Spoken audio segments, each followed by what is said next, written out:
السلام عليكم ورحمة الله وبركاته.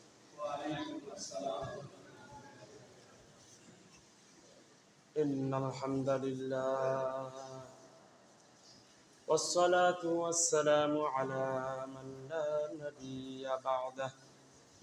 أما بعد فقد قال الله تبارك وتعالى في كلامه المجيد وفي فرقانه الحميد.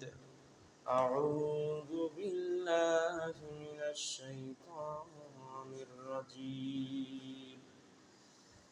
بسم الله الرحمن الرحيم. ما آتاكم الرسول فخذوه وما نهاكم عنه فانتهوا واتقوا الله إن الله شديد العقاب. صدق الله المولانا العظيم وصدق رسوله النبي الكريم ونحن على ذلك لمن الشاهدين والشاكرين والذاكرين الحمد لله رب العالمين. قال رسول الله صلى الله عليه وسلم اتق المحارم تكن أعبد الناس.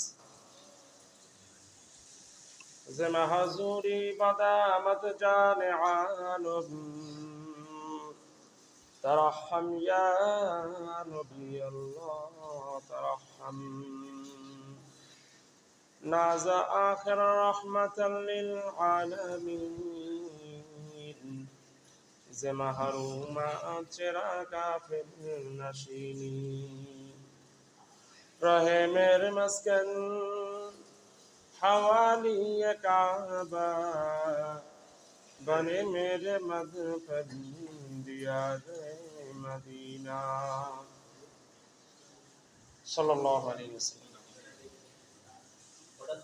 আল্লাহ রব্বুল ইজ্জতের দরবারে লাখো কোটি শুকরিয়া আদায় করতেছি যে মহান রব্বুল আলামিন আমাদেরকে আল্লাহ তাআলার হুকুম জুমার নামাজ আদায়ের জন্য আল্লাহ তাআলার ঘরে দুনিয়ার মধ্যে উত্তম স্থান মসজিদে আসার তৌফিক দান করলেন।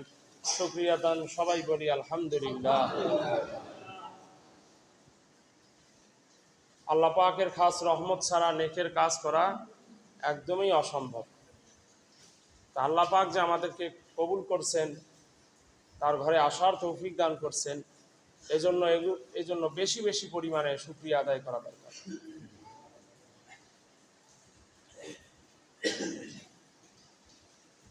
শুকরিয়া যত আমরা আদায় করব তত আল্লাহ তাআলা আরো নেক কাজ করার তৌফিক আমাদেরকে দান করবেন। সুবহানাল্লাহ। এই জন্য যখনই কোনো ভালো কাজ করার সুযোগ আসবে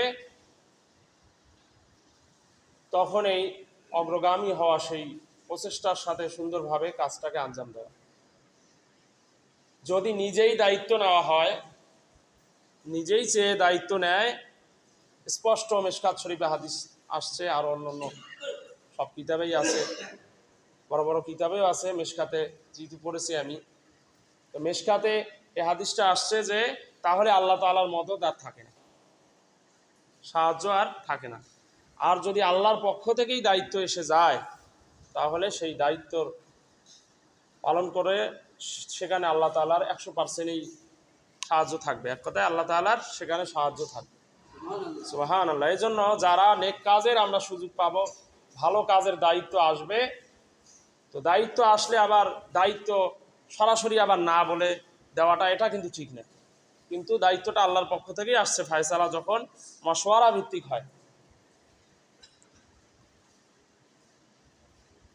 বিভিন্ন সময় এটা দেখা যায়, অনেক ভালো দিনই কাজেও অনেকে দায়িত্ব দেওয়ার পরে আবার সেখান থেকে আবার নাখোশ করে, এটা আবার ঠিক। এজন্য ভালো কাজ করার সুযোগ পাওয়া এটা বড় নেয়ামত। এবং আপনি যে সদকায়ে জারিয়ার আমল করে যাইতে পারেন, ভালো কাজ একটা সূচনা করে যেতে পারেন, তাহলে আপনি কবরে যেয়ে ওই সওয়াব পেতেই থাকবেন। সুবহানাল্লাহ। ধরেন যে একটা মাদ্রাসার ছেলেকে আপনি 10 টাকা দিয়ে সহযোগিতা করলেন, সে আলেম হলো, এরপরে ধারাবাহিকভাবে সে শিক্ষা কার্যক্রম একের পর এক ধারাবাহিকভাবে তার সিলসিলা চলতেই আছে, তার ছাত্র হয়েছে, তার ছাত্র এভাবে মসজিদে যারা শুরু লগ্ন দান সৎকার করছে, অনেকেই বেশিরভাগ মানুষই কিন্তু এখন আর নাই, কিন্তু সেই কাজ ধারাবাহিকতা আল্লাহর রহমতে চলতেছে, এর সওয়াব তারা কবরে যেয়ে পাইতেছে। এরকম সুবহানাল্লাহ, এইভাবে নেকের কাজগুলো যদি করা যায়, তো নেকের কাজগুলো দ্বারা এভাবে সওয়াব যেরকম যায়, ঠিক গোনার কাজের ক্ষেত্রেও সেরকম গোনার কাজের ভাগও সে পাবে। এই জন্য ভালো কাজগুলোকে আমরা প্রাধান্য দেই, ভালোভাবে ইনশাআল্লাহ